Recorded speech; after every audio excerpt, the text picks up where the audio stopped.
Здравейте, драги зрители! It was a close matchup, but just like their unlikely, at least to me, victory against the Iron Warriors, the Death Guard won the poll over the Emperor's Children, along with the 2 video slots for the month of March.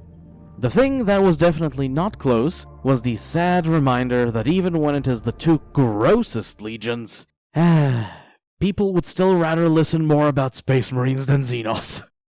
Not to worry, my fellow alien enjoyers, we'll see how that holds up in May. Until then, we return to the topic of the 14th Legion, the supposedly unbreakable, ever-enduring Death Guard.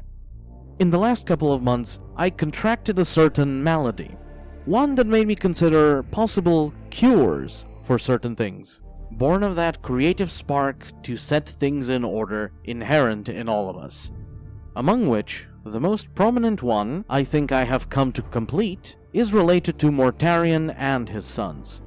However, while I am familiar with the overview of their history and lore, in order to apply my idea, I needed the guidance of a specific segment of it, which I tracked down to the final book of the Horus Heresy series, The Burried Dagger, by author James Swallow.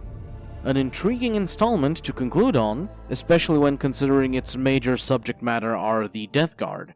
Personally, I would have made it to be the 49th rather than the 54th book in the series, which wouldn't really be that much of an issue since the works in it were not published in chronological narrative order. But we will get to that later in the video, after delving through it. Before we do, please make sure to like the video and subscribe to the channel. Now, take a deep breath of clean air as we descend into The book has a beautiful double dichotomy, as it begins on an ending and ends on a beginning. Its opening takes us to Mortarion concluding the extermination of a Forge World, a task that proved confusingly easy given the poor state of this particular planet. Per the 14th Primarch's estimation, a few companies of Astartes could have accomplished it, which is what fueled his misgiving of having the fleet under his command be sent there by Horus. This unspoken question of the Reaper of Men would be answered when another fleet translated into the system, the remainder of the Death Guard, under the leadership of his wayward brother Typhon. Together, at the summons of the War Master, their previously divided legion would unite as one and sail off into the warp, towards the upcoming assault upon Terra. As a sign of goodwill, intending to prove that this mending to the pair's relationship and forces was genuine and not just an empty platitude, Mortarion would accept Typhon's invitation to sail aboard his capital ship, the Terminus Est, rather than the Primarch's own Gloriana, the Endurance. Unfortunately, no pleasant voyage was in store for the 14th. Entering severe and tumultuous warp currents began causing damage to their fleet, threatening the lives of multiple ships. What caused this faulty course ended up being a supposed betrayal by all of the ship's navigators, as accused by Typhon, who swore to his brother that he discovered a similar plot among his own fleet and had to execute the treacherous wretches. Mortarion erupted at him for killing them without his direct permission, under the understandable concern that now they would be lost upon the tides of the Immaterium, but the Barbaran assured him all would be fine, as he volunteered himself and his own special agents to guide the ships to Terra in their stead. Reluctantly, due to being left without other options, the Primarch relented. Over the course of their remaining journey, the Reaper of Men would reminisce about the past, how he had been raised by Nikari, the Pale King of Barbarous, his adoptive inhuman father, how he first met and saved Typhon, the two of them running away from his home/prison, saving a village of humans from the flesh golems of the overlords, all of which cascaded into the pair gradually rallying Barbarous's human population to overthrow the demon-like creatures that ruled over them. Despite their best efforts, Mortarion's adoptive father remained as the final holdout against their revolution, due to his holdings being high and deep into the toxic atmosphere of the world, which proved too lethal for the humans to invade, the air being potent enough to even bring the Primarch to heel. It was just after the failure of their attempted invasion into the poisonous smog that the Emperor arrived on-world. Concluding his track of memory was the Reaper of Men's attempt to assault Nikari's domain and slay the Pale King, which also failed, necessitating for him to be saved by the Emperor, who slew the High Overlord and took his son to the stars. Returning to reality, the Primarch and his legion would be beset by an unknown, impossible disease which destroyed the Marines' very bodies, hence earning itself the name of the Destroyer Plague.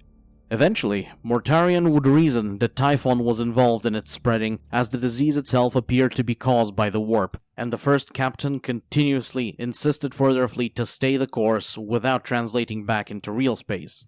By the time the Primarch properly confronted his brother about it, Astartes from across all of the ships were capitulating to the illness, barely lingering on or outright dying to the virile degradation of their bodies.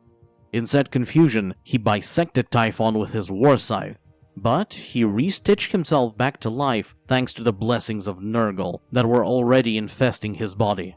And it would conclude with the swarm of flies that carried the Destroyer Plague mulching the Primarch's honor guard, bringing the Genesire of the 14th himself to his knees, and then surging into the first captain's corpulent husk, transforming him into Typhus, the Herald of Nurgle, who in turn broke Mortarion into surrendering himself and his sons to the Plague Lord's service, transforming them into his demon-like abominations.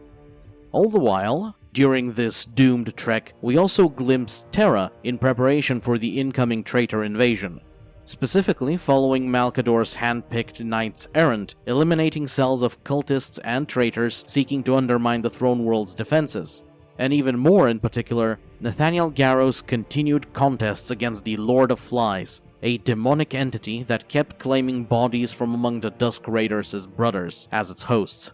Before it was banished by the Sigillite, it left them with the final warning of the impending corrupted Death Guard's assault, prompting the Emperor's regent to explain to his chosen their purpose of becoming the bedrock for the Grey Knights, after which he sent them off to Titan and completed the story.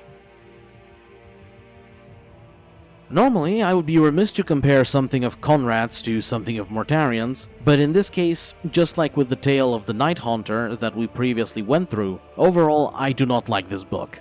The similarity ends there, however, as it is for different reasons. Where the former upset me with its ruining of a character I love, the Burried Dagger instead fails the mechanics of literature rather than the spirit of it. You very likely noticed it in the story summary segment's presentation.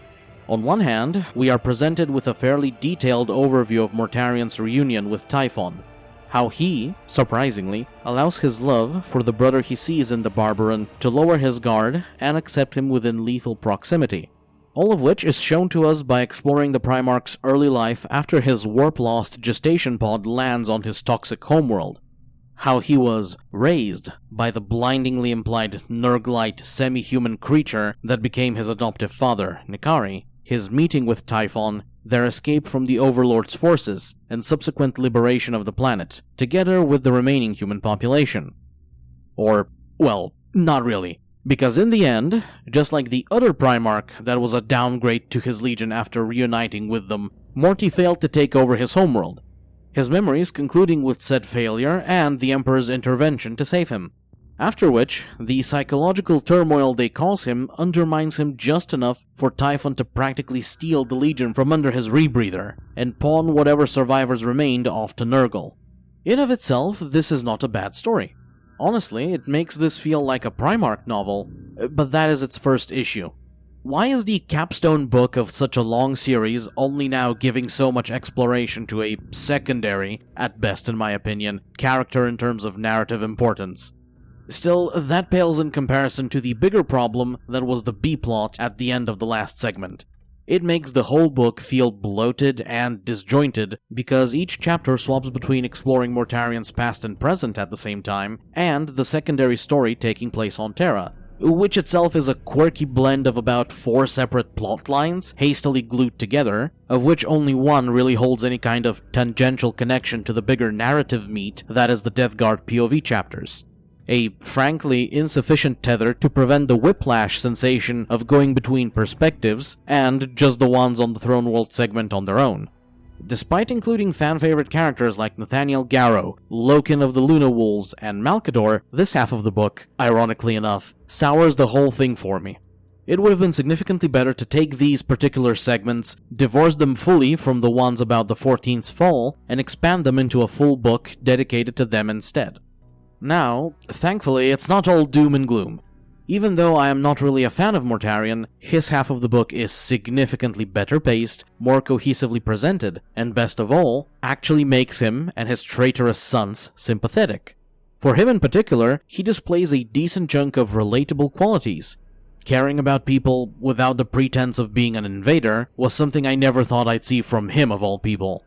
Before his own pettiness and pig-headedness strangled the shine of positivity out of him at the conclusion of his memories and fall to Nurgle, I could have sworn that the Lord of the 14th may have ended up more similar to his angelic or draconic brothers in terms of character. He definitely presents such an image in the desperation caused by his legion dying around him and the suffering wrought on by typhus.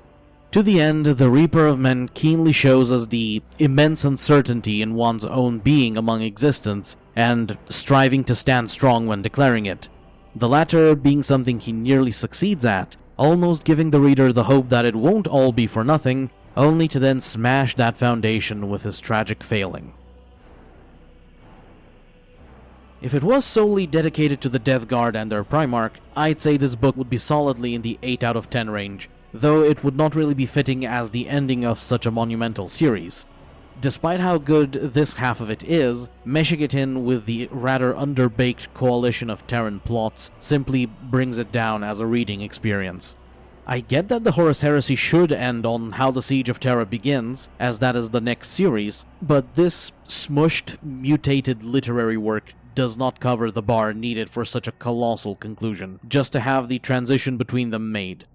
Both of these should have been split into their own books, since the Death Guard POV mirrors the pleasant flow of the Night Haunter book, as a comparison, going between the present and the Primarch's memories, while the other half should have been expanded upon to make it a less hectic read. If you have read the Burried Dagger, what are your thoughts on it? Do you share my sentiment about it, or did you find it to be a perfectly balanced, delightful, and cozy tale, just like the grandfather intended? I would love to read your thoughts in the comments below. My thoughts aside, I got what I needed from this tome.